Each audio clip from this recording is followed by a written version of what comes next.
Welcome back. You're tuned into Bazaar Morning Call. Well, as promised, we've got our top 10 stocks that are lined up for you, and our research team joins in on the show to detail all of the top stocks. Well, I'll go first, though. Vedanta is a stock that I'm looking at. Expect the stock to open up in the green because they had a meeting with regard to declaring a fourth dividend, and that's what they have done. So the fourth dividend has come in at around 8 rupees 50 paise. The record date as well will be December 24th. And they say that this entails a payout of close to around 3,300 crore rupees.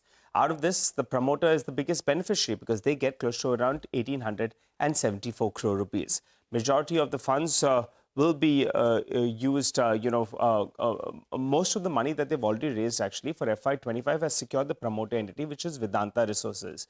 So most on the street don't expect them to give any big dividend from here on as well.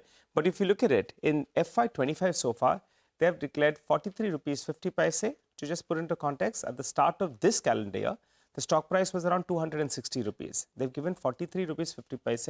So it's given you a yield of around 16%, and the stock has doubled as well in this year. So Vedanta, the stock will track. But there are some more stocks that we're tracking. Vivek joins in to help us out with that list. Vivek? Well, that's right. A couple of stocks on the radar. The first one, of course, is Mankind Pharma. Now, sources indicate that the company has launched a QIP. The company is looking to raise close to 3,000 crore via this particular QIP issue.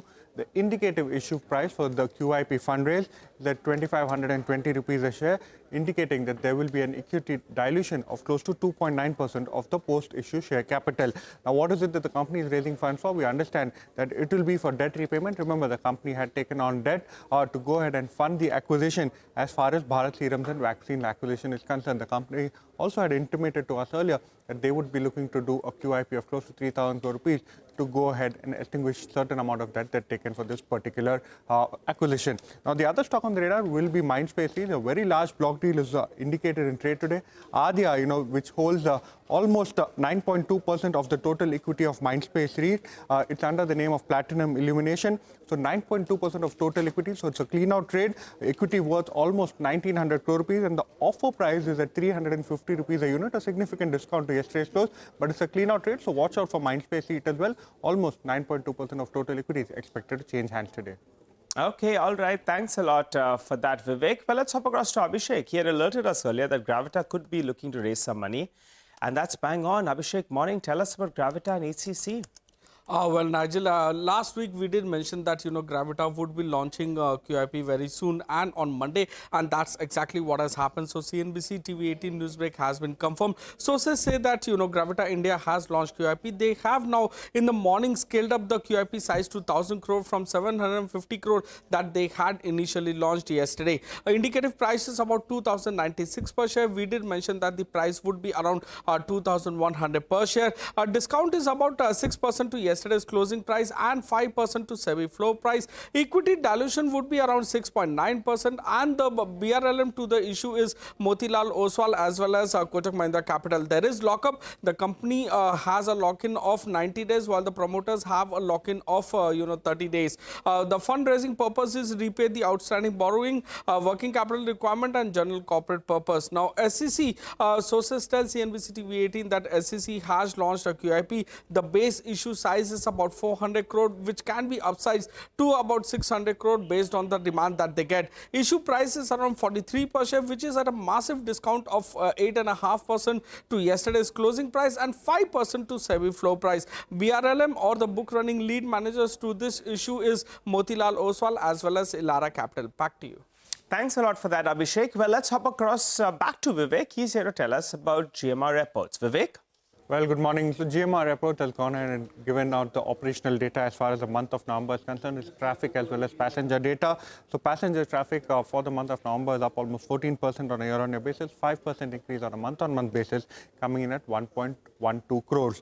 Now, when you're talking about the domestic passenger traffic, it's up almost 14.3% on a year-on-year basis.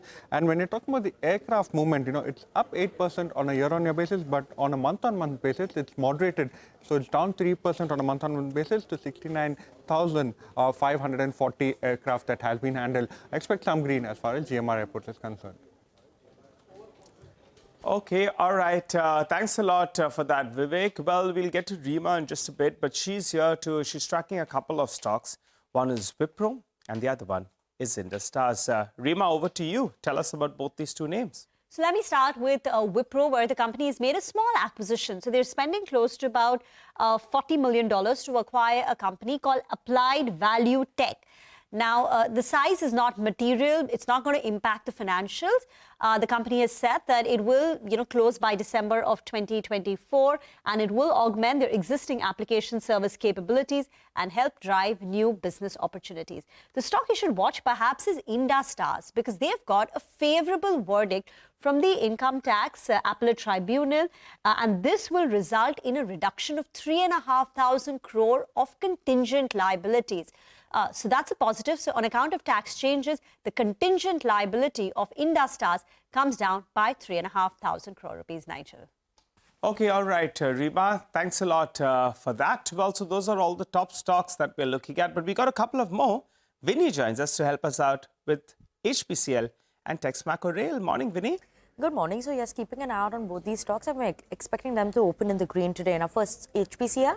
The board has actually approved a loop modernization and bottoms modernization project, and this is at the Mumbai refinery. Now this will increase the bitumen production for the company for 475 KTPA, that is kiloton per annum, to 487 kilotons per annum. So increase in terms of production there. The overall cost that is expected in terms of the capex that they will be looking at would be around 4,679 crores.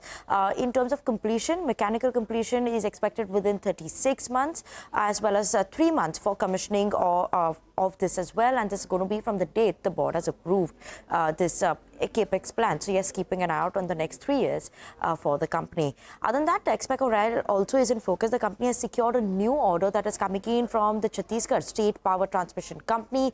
The order value is around 187 crore rupees. It involves around a construction of 9 transmission lines on a turnkey basis, as well as the order is covering a total route length of around 291 kilometers. So decent order win coming in for Texmaco Rail as well.